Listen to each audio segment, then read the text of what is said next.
मेरे साथ काम करने वाले रामू की उम्र 20 साल थी और वो हमेशा मेरे साथ हर कदम पर खड़ा रहता था। मुझे लगा था कि वो तो अभी बच्चा है, लेकिन एक दिन उसने मुझे कह दिया, मालकिन, मुझे छोटा समझने की गलती मत कीजिए। उस रात मैं हैरान रह गई थी। रामू ने मेरे सामने एक जिम्मेदार और समझदार इंसान के रूप में खुद को प्रस्तुत किया, जैसे वो 20 साल का नहीं बल्कि 30 साल का समझदार आदमी हो। दोस्तों, आज मैं आप सभी को एक प्रेरक कहानी सुनाने जा रही हूँ। इस कहानी में भावनाओं, संघर्ष और साहस की एक अनोखी झलक मिलेगी। कहानी शुरू करने से पहले आपसे अनुरोध है कि चैनल को सब्सक्राइब कर लें, ताकि ऐसी कहानियां आपके पास पहुंचती रहें। रामू मेरे पास ही रहता था। मेरा एक छोटा बच्चा था और मेरे परिवार में कोई और नहीं था। रामू की देखरेख में मुझे मानसिक शांति मिली। मैंने सोचा था कि वो बच्चा है और कुछ समझ नहीं पाता, लेकिन धीरे धीरे उसकी परिपक्वता और समझदारी ने मुझे हैरान कर दिया। मैं बिना शादी के माँ बनी थी और ये सफर मेरे लिए बहुत कठिन था। मेरे प्रेमी ने मुझसे शादी का वादा कर मुझे अपने सपनों में बांध लिया था, लेकिन जब मैंने उसके घर जाकर देखा तो वो किसी और से शादी कर रहा था। मेरा दिल टूट गया था। गर्भवती होने के बाद मैं अपने बच्चे को दुनिया में लाने का फैसला कर चुकी थी। मेरे माता पिता ने भी मुझसे और मेरे बच्चे से रिश्ता तोड़ लिया। तब से मैंने अपने दम पर अपनी जिंदगी को संभाला। कई महीने पहले मैं अपने दादा के 90वें जन्मदिन पर अपने गांव गई थी। वहां से ही मैंने रामू को अपने साथ लाने का फैसला किया। वो मेरी जिंदगी में एक रोशनी की तरह आया और मेरे लिए हर मुश्किल में सहारा बना। इस कहानी में वो सच्चाई है जो हमें अपने निर्णयों और संघर्षों के प्रति साहसी बनाती है। कभी कभी हमें अपनों से ही सहारा न मिले, परंतु कुछ अजनबी अपने बनकर जीवन में आ जाते हैं। उस दिन मैं अपने गांव पहुंची थी, जहां मेरे दादा का 100वां जन्मदिन मनाया जा रहा था। मेरे दिल में यह उम्मीद थी कि इस बार शायद मेरा परिवार मेरे बेटे आरव को अपनाएगा। जब हम वहां पहुंचे तो सिर्फ मेरे दादा ने ही आरव को अपनी गोद में लिया और बड़े प्यार से उसे अपने पास रखा। वह अपने परदादा के साथ खेल रहा था और उनके चेहरे पर वो खुशी देखकर मेरा दिल भर आया। उसी दौरान ऑफिस से एक कॉल आ गई, तो मुझे कुछ देर के लिए बाहर जाना पड़ा। जब वापस लौटी तो मैंने देखा कि आरव अब मेरे दादा के पास नहीं बल्कि घर के एक नौकर के साथ खेल रहा था। वह नौकर उसके साथ बड़ी सहजता से प्यार से खेला रहा था।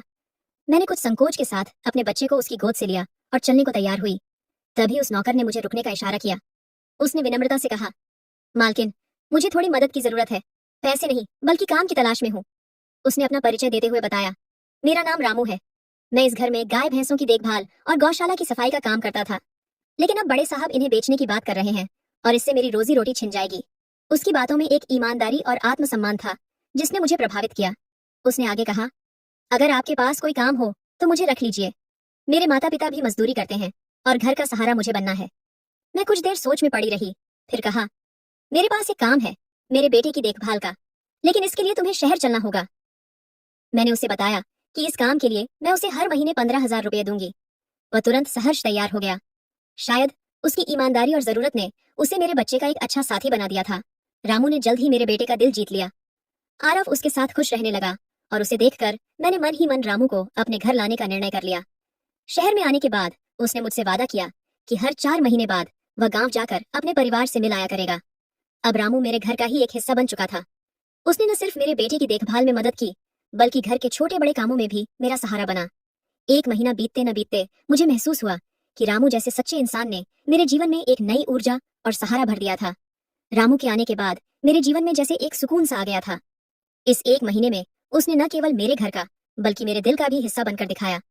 उसकी देखभाल से मेरे बेटे आरव की सेहत में भी सुधार होने लगा था। जो आरव कभी खाना खाने में बहुत परेशान करता था, अब रामू के हाथों से बिना किसी नखरे के खाना खा लेता था।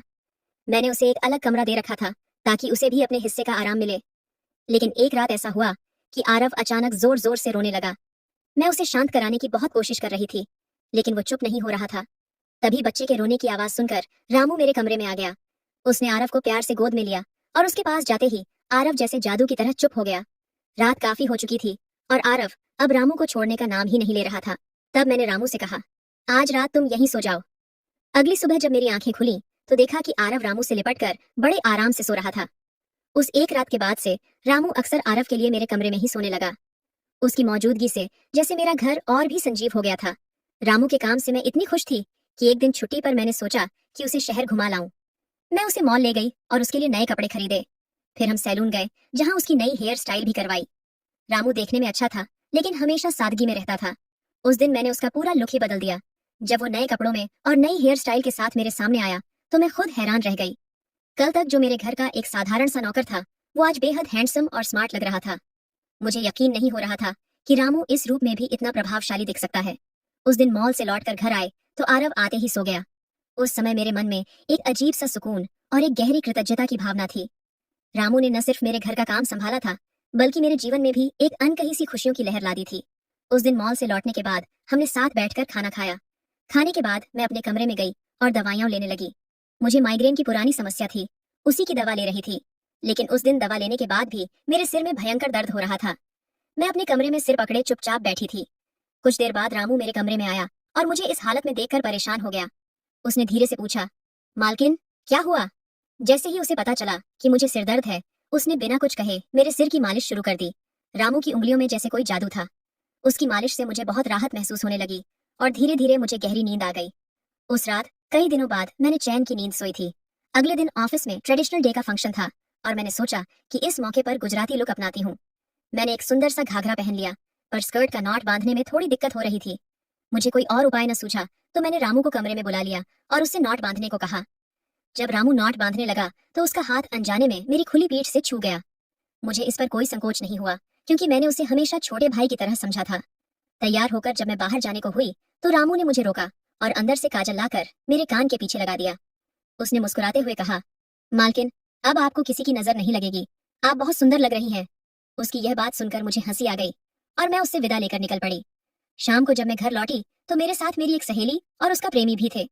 उस दिन रामू ने घर में बहुत ही स्वादिष्ट खाना बनाया था। उसके हाथों में जैसे कोई खास बात थी जो हर खाने में एक अलग स्वाद भर देती थी। उस रात हमने सभी ने मिलकर बहुत सारी बातें की, हंसी खुशी का माहौल बना रहा। मुझे लगा कि जैसे रामू मेरे लिए एक भरोसेमंद साथी बन गया है, जिसने मेरे जीवन में एक अनकही गर्माहट और अपनापन ला दिया था। मेरी सहेली प्रिया अगले 4 दिनों के लिए मेरे घर आ रही थी और उसके प्रेमी भी कुछ दिनों तक हमारे साथ रहने वाले थे। अगले दिन रात को रामू ने खाना तैयार किया और मैंने प्रिया और उसके प्रेमी को खाने के लिए बुलाया, लेकिन वे दोनों अपने कमरे में ही ड्रिंक कर रहे थे। प्रिया तो शायद बहुत ज्यादा पी चुकी थी और बिना खाए ही सो गई। उसका प्रेमी रोहन हमारे साथ खाने के लिए बैठ गया और जब उसने कहा, प्राची, तुम प्रिया से भी ज्यादा सुंदर हो, तो मेरे दिल में एक अजीब सा एहसास हुआ। रोहन की बात सुनकर रामू ने उसे गुस्से से देखा, जैसे वह उसके इस कहने से नाखुश था। खाना खत्म करने के बाद रामू चुपचाप अपने कमरे में चला गया। उसके जाते ही उसने मुझसे कहा, मालकिन, आपके ये दोस्त कैसे हैं? उसकी आवाज में नाराजगी थी और मुझे यह बात बिल्कुल भी अच्छी नहीं लगी। मैंने गुस्से में कहा, रामू, मैं तुम्हें घर के सदस्य की तरह मानती हूँ, लेकिन इसका मतलब यह नहीं कि तुम मेरे मेहमानों के बारे में कुछ भी कहो। तुम्हारा काम है उनकी सेवा करना, इसलिए तुम्हें बस वही करना चाहिए। मुझे तुम्हारी सलाह की जरूरत नहीं है। रामू को डांटकर मैं अपने कमरे में चली गई। मैंने उसे डांट दिया था, लेकिन फिर भी उसने मेरी खातिर पानी लाकर दिया। मैं उसे देखने के बाद थोड़ी नरम हो गई, लेकिन उस रात मैं सोने गई और रामू मेरे कमरे में नहीं आया। सुबह मेरी आंख खुली तो मुझे एहसास हुआ कि रामू मेरे बगल में सोया हुआ था। मेरा मन थोड़ा हल्का हुआ, लेकिन तभी मेरी नजर प्रिया पर पड़ी। वह गुस्से में दिख रही थी और उसके चेहरे पर एक गंभीरता थी। तभी रामू को मेरे सामने लाया गया और मैंने देखा कि उसके हाथ में प्रिया की ओढ़नी बंधी हुई थी। यह दृश्य मेरे दिल में एक अजीब सी बेचैनी भर गया। मुझे समझ नहीं आ रहा था कि यह सब क्या हो रहा है। प्रिया की नजरें मुझ पर थीं और रामू की आंखों में मुझे कुछ छिपा हुआ सा नजर आ रहा था। यह एक नई स्थिति थी और मैं सोच रही थी कि आगे क्या होगा। इस पल में एक अनकही कहानी का आरंभ हो रहा था और मैं उसके हर मोड़ पर खड़ी थी। प्रिया ने गुस्से में कहा, तुम्हारे इस देहाती नौकर ने मेरे प्रेमी का हाथ तोड़ दिया है। रामू बस सिर हिलाता रहा और बोला, मालकिन, मैंने कुछ नहीं किया। रात को रोहन साहब नशे में थे, उनका संतुलन बिगड़ गया होगा और वे गिर गए होंगे। भला मैं रोहन साहब पर हाथ क्यों उठाऊंगा? उसकी मासूमियत और सच्चाई मुझे उसकी बातों में दिख रही थी, लेकिन प्रिया अभी भी नशे में ही थी। रोहन और प्रिया के जाने के बाद रामू मुझसे माफी मांगने लगा। मुझे पता था कि उसने कुछ गलत नहीं किया था। उस दिन मैंने छुट्टी ली थी क्योंकि कई दिनों से मैं बहुत व्यस्त थी। आज मैंने सोचा कि खुद के लिए थोड़ा समय निकालूंगी। नाश्ता करने के बाद मैं फिर से 1 घंटे के लिए सो गई और आरव भी मेरे साथ ही सो गया। जब उठी तो मुझे 1 कप चाय की जरूरत महसूस हुई। मैंने रामू को चाय बनाने के लिए पुकारा, लेकिन उसकी तरफ से कोई जवाब नहीं आया। उसे ढूंढते ढूंढते मैं उसके कमरे में गई। वहां जाकर देखा कि रामू अभी अभी नहाकर बाथरूम से बाहर आया था और उसने शर्ट नहीं पहनी थी। मैंने पहली बार उसे इस तरह देखा। रामू का शरीर बेहद मजबूत था, उसकी मांसपेशियां किसी योद्धा की तरह दिख रही थीं। मैं उसे टकटकी लगाकर देख रही थी, जैसे मेरी आंखें उसकी ताकत और सुंदरता में खो गई हों। कई सालों बाद मैंने किसी जवान पुरुष को इस तरह बिना कपड़ों के देखा था और मुझे अपनी भावनाओं का एहसास हुआ। तभी रामू ने मुझे आवाज दी और मैंने ध्यान से देखा कि वह अब मेरे सामने शर्ट पहनकर खड़ा था। उस पल में मेरे दिल की धड़कन तेज हो गई थी। यह एक ऐसा क्षण था जो मेरे जीवन में एक नया मोड़ लाने वाला था। मेरे मन में कई जिज्ञासाएं और अनकही भावनाएं उमड़ रही थीं और मैं समझ नहीं पा रही थी कि आगे क्या होगा। फिर भी मैं अपनी सुध बुद्ध खोए रामू को देख रही थी। अचानक उसने मेरी आंखों के सामने छुटकी बजाई, जिससे मैं होश में आई। मैंने उसे कहा, मेरे लिए चाय बना दो। आज मैंने सोचा था कि घर पर रहकर थोड़ा खुद का ख्याल रखूंगी। दोपहर के समय मैंने अपने कमरे में पार्लर जैसा माहौल बना लिया। उस समय मैंने शॉर्ट्स और गाउन पहन रखा था और मैं अपने पैरों की वैक्सिंग कर रही थी। वैक्सिंग करते समय गलती से मैंने थोड़ा ज्यादा गर्म वैक्स अपने पैर पर लगा लिया, जिससे जलन हुई और मेरे मुंह से तेज आवाज निकल गई। मेरी आवाज सुनकर रामू तुरंत दौड़ता हुआ मेरे कमरे में आया। उसने मेरे जले हुए पैर को देखा और तुरंत गर्म वैक्स को हटाकर वहां क्रीम लगा दी। उसके हाथ अनजाने में मेरे पैर पर बार बार लग रहे थे और उस पल में मेरे मन में जो भावनाएं उमड़ रही थीं, उन्हें व्यक्त करना मेरे लिए बहुत मुश्किल हो रहा था। जब रामू की नजर मुझ पर पड़ी तो मैं दर्द से कराह उठी। मुझे इस हालत में देखकर उसने कहा, भाई साहब, अब आप बस आराम से लेट जाइए। आपको जो भी करना है मुझे बताइए, मैं आपकी मदद कर दूंगा। मैंने उसे मेरे दूसरे पैर की वैक्सिंग करने के लिए कहा। रामू ने मेरी हर बात को ध्यान से सुना और वैसा ही किया। उसने मेरे चेहरे की मसाज भी कर दी और उसके स्पर्श से मुझे गहरी राहत मिली। उस दिन की छुट्टी मेरे लिए बेहद आरामदायक और सुकून भरी थी। रामू में हर गुण भरा हुआ था। वह किसी भी काम में पीछे नहीं था और उसकी सेवा भाव ने मुझे उस पल में एक अनकहा अपनापन महसूस कराया। मेरे दिल में एक नई भावना जन्म ले रही थी और मुझे समझ में आ रहा था कि इस पल के बाद मेरी जिंदगी में क्या बदलाव आ सकता है। रामू के साथ बिताया गया यह समय मुझे सोचने पर मजबूर कर रहा था। आज रात मैंने रामू को मेरे कमरे में सोने से मना कर दिया। दिन भर मैं घर में नहीं होती और मुझे चाहिए था कि रात को मैं अपने बच्चे के साथ अकेले समय बिता सकूं। हर बार रामू का आना मुझे पसंद नहीं था, इसलिए मैंने उसे कमरे में सोने के लिए मना कर दिया। इस तरह दिन बीतने लगे। कुछ दिनों तक रामू के बिना आरव रात को सो नहीं पाता था, लेकिन धीरे धीरे उसने रोना बंद कर दिया। फिर भी मैं अपने अंदर कुछ बदलाव महसूस कर रही थी। सुबह उठते ही मेरा शरीर बेहद दुखने लगता था और मैं समझ नहीं पा रही थी कि अचानक यह सब क्यों हो रहा है। कुछ दिनों में मेरी शारीरिक पीड़ा इतनी बढ़ गई कि मुझे बिस्तर से उठने की भी इच्छा नहीं होती थी। तब मैंने अपने ऑफिस से 1 हफ्ते की छुट्टी ले ली, ये सोचकर कि शायद आराम करने से थोड़ा ठीक हो जाऊं। अब पूरा समय आरव रामू के साथ बिताने लगा था। जब मुझे भूख लगती तो रामू बीच बीच में मेरे पास आ जाता। आज मैं अपनी कमर पकड़कर बैठी थी जब रामू पानी लेकर मेरे कमरे में आया। उसने मेरी कमर पर हाथ देखकर तुरंत समझ लिया कि मुझे बहुत तकलीफ हो रही है। रामू ने कहा, भाई साहब, अगर आपको कोई आपत्ति ना हो तो मैं आपकी कमर की मालिश कर देता हूँ। मेरी कमर इतनी दुख रही थी कि मैंने उसकी पेशकश को स्वीकार कर लिया, लेकिन उससे पहले मैंने अपने कमरे की लाइट बंद कर दी। छोटी जीरो बल्ब की रोशनी में मैं चाहती थी कि मेरी कमर उसे ठीक से न दिखे, इसीलिए मैंने कमरे की बड़ी लाइट बंद कर दी और जीरो बल्ब जला दिया। उस पल में मेरी सोच और भावनाएं एक अनकही जद्दोजहद में उलझ गईं। रामू की मासूमियत और सेवा भाव ने मुझे एक अदृश्य सुरक्षा का एहसास दिलाया था, लेकिन मैं यह भी जानती थी कि यह स्थिति मेरे लिए कितनी जटिल हो सकती थी। अब मुझे अपनी तकलीफों के बीच रामू की सहायता का सहारा लेना था और यह उस रिश्ते के लिए एक नया मोड़ बनने वाला था। जब रामू मेरी मालिश कर रहा था, मुझे अद्भुत आराम मिल रहा था। जैसे ही वह मेरे दर्द पर हाथ फेर रहा था, मेरी पीड़ा चुटकी बजाते ही गायब हो गई। मालिश करते समय उसने मुझसे एक सवाल किया, भाई साहब, आपको आरव के पिता की कभी याद नहीं आती? आप इतनी सुंदर और जवान होकर भी अभी तक अकेली क्यों हैं? उसके सवाल का मेरे पास कोई सही उत्तर नहीं था। मैंने बस इतना कहा, शायद तुम्हारे सवाल का जवाब मेरे पास नहीं है। उस पल में ही हम दोनों के बीच एक अनकही चुप्पी छा गई। रामू की मालिश से मुझे गहरी नींद आ गई थी। 2 दिन बाद वह तारीख थी जब मैंने अपने प्रेमी से पहली बार मुलाकात की थी। आखिरकार वह दिन आ गया। मैंने दिन भर अपने मन को किसी न किसी काम में व्यस्त रखने की कोशिश की, लेकिन रात के अंधेरे में मुझे अपने प्रेमी की बहुत याद आ रही थी। आज वह मेरे साथ नहीं था, लेकिन वह मेरे बच्चे का पिता था। आरव को देखकर मुझे रोज उसकी याद आती थी और आज मैं अपनी भावनाओं को छुपा नहीं पाई।